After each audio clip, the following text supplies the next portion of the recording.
경남 사천의 한 노인 전문 병원 입구 도로입니다. 난데없이 커다란 바위와 컨테이너가 길을 가로막고 있습니다. 차량 통행은 물론 사람이 다니기도 불편합니다. 경상남도로부터 병원 운영권을 위탁받은 재단이 최근 위탁 운영권이 박탈된다는 소식이 전해지면서 항의의 표시로 길을 가로막은 것입니다. 때문에 응급차조차 지나다닐 수 없는 상황이 되어버렸습니다. 이 사람을 치료하는 병원에서 그런 상식 이해지고 해놨더란 말이에요. 그래서 나 그다음 원무과 가가지고서 이런 무식한 짓이 어딨냐고. 그랬더니 왜 보호자가 그 병원 일에 대해서 가타부타 따지느냐 이거예요. 환자와 보호자들의 원성이 빗발치자 병원 측은 바위를 치우고 대신 화단을 만들고 있지만 차가 다니지 못하는 것은 마찬가지입니다. 의료재단 관계자들은 취재진의 출입조차 몸으로 막습니다. 아니 버리병원에 보통 가지고 왜 그래요? 빵 노장을 간대 이 사람들이. 이 병원에 입원한 적이 있거나 현재 입원한 사람들은 병원의 환경이 너무 열악해 병을 더 얻어가고 있다고 호소하고 있습니다. 수용소지 이건 병원이 아닙니다. 지네 말 안 듣고 그러죠. 그만 여기서 집어넣고 주사를 꼭 완전 바보 만들어야 돼. 경남 사천에는 경상남도가 만든 노인 전문 병원과 정신요양병원이 있습니다. 도립병원이지만 이 두 병원을 한 의료재단이 10년 넘게 위탁 운영하고 있는데요. 문제는 위탁 운영하는 재단이 비위생적이고 탈법적으로 병원을 운영하고 있어서 많은 환자들이 병보다 더 큰 불편을 호소하고 있습니다. 한 도립노인병원의 문제점을 고발합니다. 밤늦은 시간 노인병원에 들어가 봤습니다. 낡은 의자와 휠체어가 먼저 눈에 띕니다.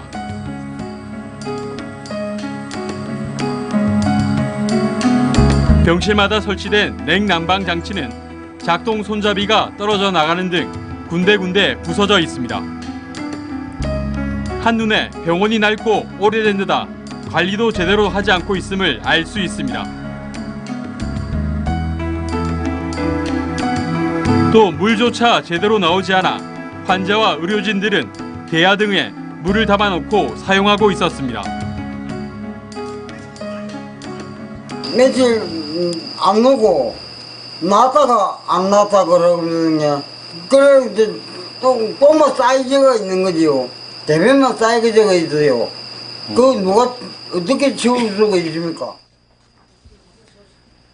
환자들은 병원의 급식에 대해서도 불만이 많습니다. 아예 한 환자는 고추장과 된장을 사놓고 밥을 비벼 먹는다고 얘기합니다. 그래서 내가 이걸 된장하고 밥을 도저히 먹을 수 없이 이라도 있어야 비벼 먹을 수 있어요. 그거는 김치하고 비벼 먹을 수 있어요. 그러면 한 숟갈도 먹고 싶다.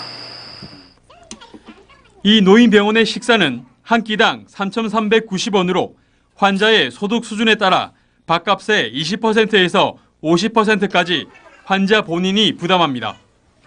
도대체 식사가 어떻게 나오길래 환자들의 불만이 이토록 클까? 며칠 동안 식단을 살펴봤더니 하루는 묽은 된장국에 어묵볶음과 고구마 줄기나물, 김치. 다음 날은 묽은 미역국에 호박나물 숙채와 갈치조림, 김치가. 다음 날은 계란국에 햄 양파볶음과 오이채볶음, 김치가 나왔습니다. 오늘 저녁에는 국이 파슬리였고 아무것도 없어요. 또 옆에 있는 할머니는 아예 아무것도 없고 맹물이라 그래가지고 그래 맹물로 보여주는 기라 저한테는 파가 한 2개 있고. 지난달 21일에는 유통기한이 19일까지인 요구르트를 환자들에게 배식했다가 감독기관에 주의를 받기도 했습니다.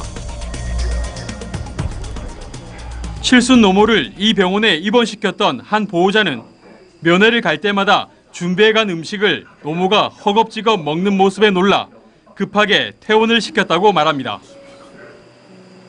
네, 살이 많이 빠지더라고. 그래가지고 또 먹는 게 내가 그런가 싶어서 내가 갈 때마다 뭐 많이 사가지고 왔거든요. 예예. 그런 게 보통 엄마가 그거 하면은 그리 안 드신다고. 치료에 사용한 의료기구나 환자들이 사용한 기저귀 등 환자 적출물은 2차 감염을 막기 위해 덮개로 덮어 보관해야 하지만 규정은 규정일 뿐 지켜지지 않고 있습니다. 게다가 이 병원은 지난 10년 동안 환자 몰래 농업용수를 식수 등으로 사용해온 것으로 드러났습니다. 병원에서 1km 정도 떨어진 논 한가운데에 있는 농업용수 취수관정. 농민들은 이 병원을 운영하는 의료재단 이사장이 마을을 찾아와 농업용수를 병원에서 쓰겠다고 제안을 했다고 말했습니다. 병원에 물이 모자라서 축사 이걸 가면 썰못 듣겠는데 어떻게 드리겠습니다. 그래서 이제 그러면 우리 농사 질 때는 이 물을 그냥 쓰지 못한다. 그래가지고 아마 내가 알기로는 이걸 농사용으로 안 쓰고 일반용으로 쓰는 것 같아. 업무용으로. 10년 동안이나 농업용수를 몰래 사용한 사실이 드러나자 병원 측은 청소나 환자 목욕 등 농업용수는 생활용으로만 사용했다고 밝혔습니다. 하지만 과거 이 병원에서 근무를 했던 한 직원은 상수도와 농업용수가 섞이도록 배관이 설계되어 있다고 말합니다. 환자들이 농업용수를 식수로 사용할 수밖에 없었다는 얘기입니다. 용수가 모자라거나 그럴 때는 생활용수가 밀될 수 있도록 시스템이 배관 자체가 만들어져 있습니다. 게다가 환자들은 물이 모자라 화장실 물까지 자주 마셨다고 증언하고 있습니다. 드시는 거 주는데 그것이 환자들이 많다 보니까 온전병원 가서 그래야 되거든요.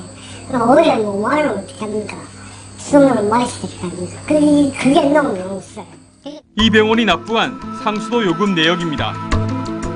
농번기인 7월 요금은 869만 원에 이르지만 농한기인 11월 요금은 13만 원에 불과합니다. 말하자면 농번기에는 농민들이 물을 많이 사용하기 때문에 농업용수를 공급받기 어려워 병원 측이 상수도를 많이 사용해 요금이 많았던 것입니다. 반대로 농한기에는 농업용수를 상대적으로 더 많이 사용할 수 있어서 상수도 요금이 적었던 것입니다. 환자 600명에서 800명 정도, 그리고 직원이 한 150에서 200명 정도 있다면 그 많은 인원들이 식수를 사용하는데 13만 원이 나왔다면 말도 안 되는 소리입니다. 시내에 보면 작은 식당도 평균 상수도 요금 13만 원 정도 나온다고 합니다. 이걸 어떻게 설명할지 도대체 이해가 안 되는 부분이 있습니다. 그렇다면 농업용수의 수질은 어떨까? 취재진이 경남보건환경연구원의 도움을 받아 수질을 분석했습니다. 수질 분석 결과 총 대장균군, 즉 대장균 덩어리가 검출됐고 물을 끓여도 사라지지 않는 증발 잔류물도 기준치를 크게 초과했습니다. 수인성 전염병의 위험에 노출될 수 있다는 걸 그걸 이야기하고 있습니다. 그리고 이 증발 잔류물은 사람이 먹기에 부적합한 이런 인물들이 많이 들어있다는 것. 특히 대장균은 그 종류도 다양하고 자체에서 독소를 배출하기 때문에 끓여서 먹는다고 하더라도 배탈 등을 일으킬 수 있습니다. 게다가 60대 이상 노인 환자가 대부분인 곳인 만큼 더욱 위험할 수밖에 없습니다. 아마 이 물을 지속적으로 드시면 장 질환들, 설사나 아니면 장염이나 이런 것들을 이렇게 앓게 되셨을 가능성이 꽤 있고요. 그다음에 어떤 경우에는 좀 해로운 병원성균들 때문에 감염병들이 생겼을 가능성도 있고요. 실제로 환자들은 자주 설사를 했다고 말하기도 합니다. 환자분들이 이제 뭐 설사를 하고 옷에다 똥을 때리고 뭐 다니는 사람도 있고 토하는 사람도 있고 뭐 여러 많지요. 이 병원의 문제는 환경이나 보건 등에 국한된 것이 아닙니다. 환자 진료 기록도 맘대로 고친 것으로 드러났습니다. 취재팀은 경남도 공무원과 함께 환자 의료 기록을 들여다보기로 했습니다. 의료재단 관계자들은 관련 공무원을 협박하기까지 합니다. 의료 기록부에 대해서 문제점을 책임지셔야 됩니다.